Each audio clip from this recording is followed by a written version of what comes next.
held by the Burgundians, then sold to the English and transferred to Rouen in the name of faith. The trial of Joan of Arc. Europe, 15th century. A time of kingdoms and crowns, saints and wars. Faith ruled stronger than kings, and war was God's language. Amid this chaos, one girl claimed to hear a voice from heaven, and because of that, she was condemned to burn. Joan of Arc was born in the small village of Domremy in eastern France. She was the daughter of a humble peasant, quiet, pious, withdrawn. But at 13, while standing in her father's garden, she said she heard a voice, shining like the sun, calling her by name. "Joan," it said, "go forth. God has chosen you to save France." At first, she was frightened. Was it grace or madness? But the voice returned, St. Michael, St. Catherine, St. Margaret, telling her to don armor, raise an army, drive out the English, and crown the rightful king, Charles VII. The year was 1429. France was torn apart. The 100 Years' War raged like a plague. Cities burned, and faith was all that remained. Clad in white armor, Joan rode at the head of the army, a figure of almost supernatural courage. She did not carry a sword to kill, but to save. On her banner were the words, "Jesus Maria." At Orleans, she led the attack. Soldiers followed her as if guided by something beyond man. In just a few days, the English retreated. The miracle at Orleans was born, and the legend of the Maid of France began. But victory was short-lived, and faith becomes dangerous when it threatens power. By 1430, Joan was captured near Compiègne, sold to the English, handed over to the church, not as a saint, but as a heretic. The same church that blessed her victories now demanded her death. In Rouen, under English occupation, the trial began. Presiding was Bishop Pierre Cochon, a man loyal to the English, but even more to the church's authority. Behind him sat theologians, clerks, and soldiers, all hidden beneath the cloak of sacred authority. The charges were read aloud. Joan, called the Maid, is accused of heresy, idolatry, divination, and wearing men's clothing, contrary to divine law. She claims to have visions, disobeys the Holy Church, and speaks with spirits not of God.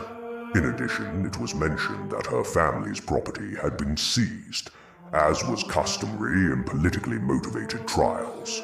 Houses, land, and livestock passed to the English or loyal allies. Joan stood quietly, her hands bound in chains. Her inner voice whispered, "They do not seek truth, they seek power.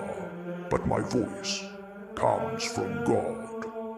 The interrogation lasted weeks. Dozens of twisted, cunning, trap-filled questions. "Do you believe you are in God's grace?" they asked. She paused, looked them straight in the eyes, and said, "If I'm not, let God bring me into it. If I am, let him keep me in it."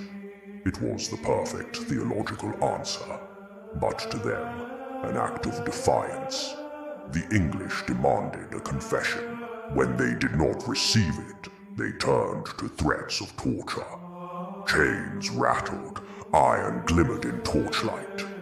Joan looked at the instruments, breathed heavily, but stood firm. "And if you tear me apart," she said, "I will say nothing else. My voices are from God, and I will not betray them." They dared not torture her to death, fearing to ruin the illusion of justice. Instead, they condemned her with words, the cruelest weapon of all. On May 30th, 1431, the sentence was pronounced. Joan of Arc, a 19-year-old girl, was found guilty of heresy and sentenced to be burned at the stake in the Rouen Square. At dawn, she was led out in a simple dress, shaved head and bound hands. The square was full. Soldiers, priests, merchants, and peasants. The wooden stake waited, smeared with pitch. As they tied her feet to the post, she whispered to the priest, "Hold the cross high before my eyes, until the flame consumes me." The priest read the sentence. "In the name of God and the Holy Church, you, Joan of Arc, are condemned for heresy, apostasy, and blasphemy. Let your death serve as an example to all who stray from the path of Christ." S. light. The torch was lowered. The flames engulfed the wood, then the ropes, then her legs, and her voice above the fire was not a scream, but a prayer. "Jesus, Jesus." As the fire consumed her body, a soldier swore he saw a white bird rise through the smoke. The crowd wept for the saint they had just executed. Years later, the truth came to light. The English had used the church to destroy a symbol of French hope. 25 years after her death, Joan was cleared of all charges, and in 1920, the Catholic Church canonized her as a saint. Yet no bull, no apology, could erase the fire that consumed her body, nor the silence of the people who watched. In the books of faith, her name still stands, not as a warrior nor a sorceress, but as a conscience pure to the point of pain, too pure for her time.